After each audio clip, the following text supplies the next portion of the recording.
Meet the guardian p53. Right now, inside almost every cell in your body, a single protein is standing guard. Scientists named it p53, and they call it the guardian of the genome. Here's what it does. Every time one of your cells gets ready to divide, p53 checks the DNA for damage. If everything looks good, the cell moves on. But if p53 spots a problem, it acts. It can hit pause and call in repair crews. It can retire that cell for good. Or if the damage is too severe, it can order the cell to destroy itself before it can ever become cancer. That decision happens millions of times a day inside you. It is one of your most powerful natural cancer defenses. But here's the catch. p53 is the most commonly disabled defense in human cancer. When it fails, damaged cells that should have been removed survive and multiply.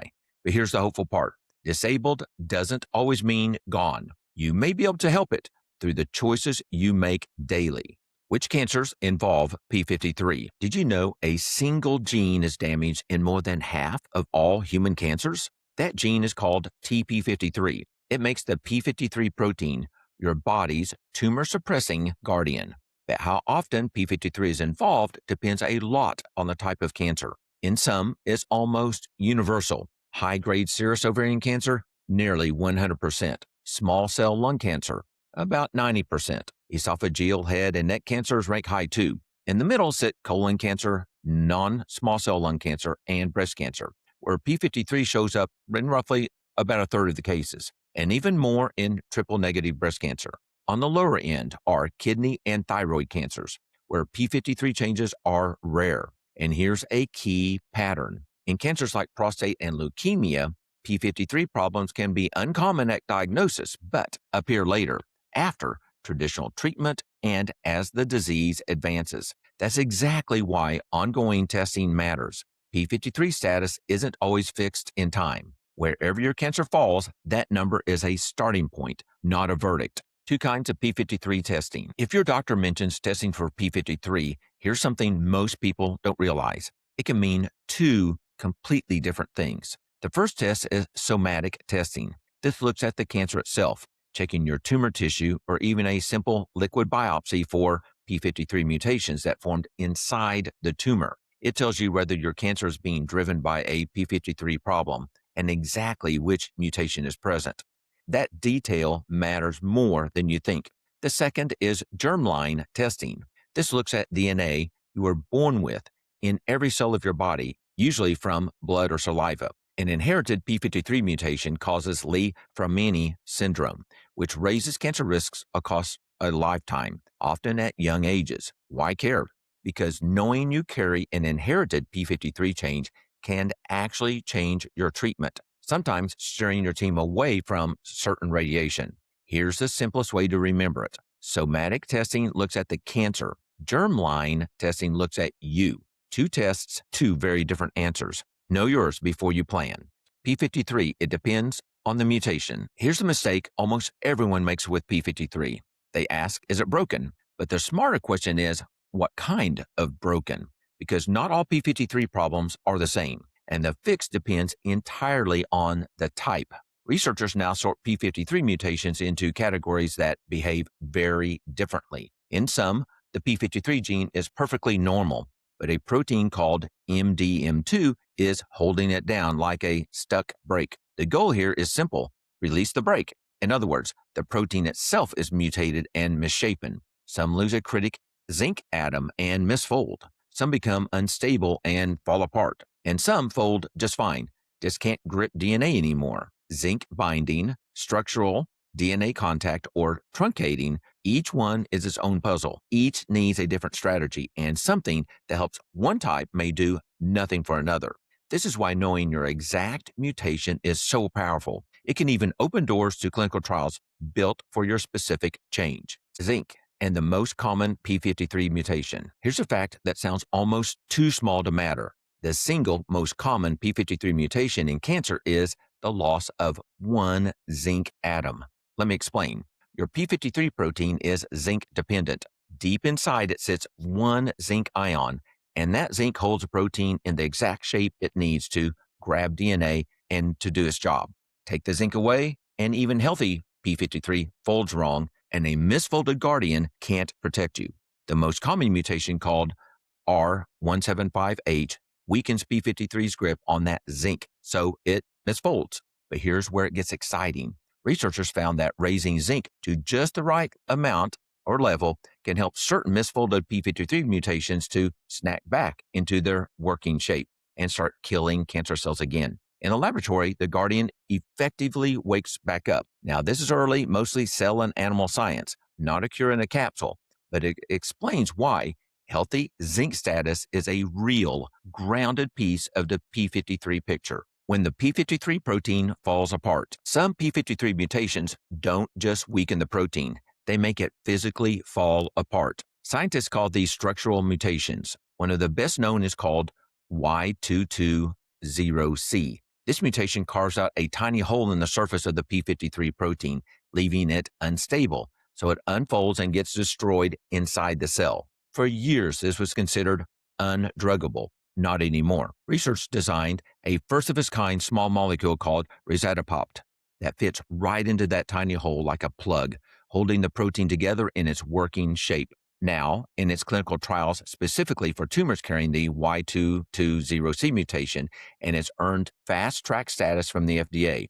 This is the future of precision cancer care, matching the exact mutation to a therapy built for it. And for those patients, that precision can be everything.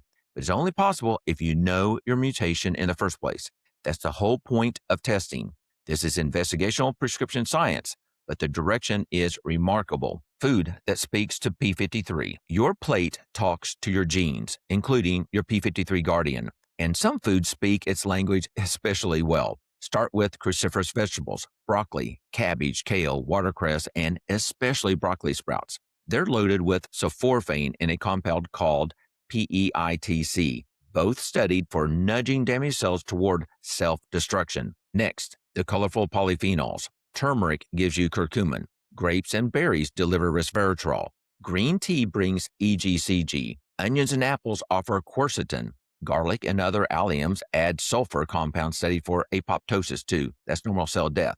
In the lab, these compounds are linked to lowering MDM2, that stuck brake on p53, and supporting the guardian's work. But here's the bigger truth. It's not about one magic food. It's the overall pattern. A colorful, plant-forward plate, rich in vegetables, herbs, and healthy fats, low in sugar and ultra-processed junk. That pattern lowers the inflammation and metabolic stress working against p53 every single day. So aim for a rainbow at every meal. Food first. It's the foundation everything else builds on. p53 signals you don't swallow. Some of the most powerful signals that wake up your p53 guardian aren't things you swallow. They're things you do. Start with fasting with your integrative team's approval. Going without food for a period creates a mild, healthy stress that can switch on p53 and its partner pathways. Time-restricted eating and supervised fasting are studied here. But if you're in treatment, this must be done with your team, never alone. Next, exercise. Moving your body influences p53 directly, lowers inflammation, and improves how your cells handle sugar and insulin. Even modest, consistent movement counts. A daily walk is a real intervention, not a small one. Then there's sleep. Your DNA repair and tumor suppressing machinery runs on a daily clock. Poor sleep dulls it. Good sleep and the nighttime rise of melatonin help protect it. Guard your sleep like it's medicine, because it is. And finally, calm your chronic stress. Stress and inflammation create the exact background where cancer thrives. These tools are free, powerful, and yours to use. p53 supplements with real research. Which supplements actually have real p53 research behind them? Let's be honest about the evidence first. Most of it is early from cell and animal studies, so think supportive, not curative, and always loop in your integrative oncology team, especially during treatment. Zinc leads the list, and for good reason. p53 needs zinc to fold it into its correct working shape, so healthy zinc status is genuinely foundational. Then come the polyphenols, curcumin from turmeric, resveratrol, green tea's EGCG, and quercetin, studied for lowering MDM2, the brake on p53. and supporting its cleanup of damaged cells. Others with p53 linked research include sulforaphane, fisetin, melatonin, and vitamin D paired with K2. But none of these are magic bullets. They're supporting players inside a much bigger plan. One important caution: timing. Some cancer treatments work by creating oxidative stress, and high-dose antioxidants at the wrong moment could blunt them. Make that call with your integrative oncology team, not on your own. p53, old medicines and new targets. What if some old, off-patent medicines could also target cancer through p53? That's the idea behind drug repurposing, and the research is fascinating. Take the fenbendazoles, like fenbendazole and perhaps mebendazole, originally developed to fight parasites. In laboratory studies, they activate the p53 pathway and lower MDM2 that break your guardian, while also blocking the sugar cancer cells crave. Then there's metformin, the common diabetes drug. It switches on an energy sensor called AMPK that connects to p53, and it lowers the insulin and growth signals that feed tumors. Aspirin, statins, and others appear in this research too, with varying strength of evidence. The key word is repurposing. Familiar, low-cost drugs studied for a brand new job. Now, an honest word, these are prescription decisions. Some evidence is strong, some is early cell study data, and none of this should ever be a solo experiment. The right move is a real conversation with a knowledgeable clinician who understands your full treatment picture. Smart, informed, and supervised. p53, your 6-step action plan. When a simple 6-step action plan for your p53 guardian, here it is. Step 1, assess. Find out your p53 story. Ask whether your tumor has been genetically profiled, what your T53 result is, and which mutation category it falls into. That single fact can reshape your whole path and open your door to clinical trials.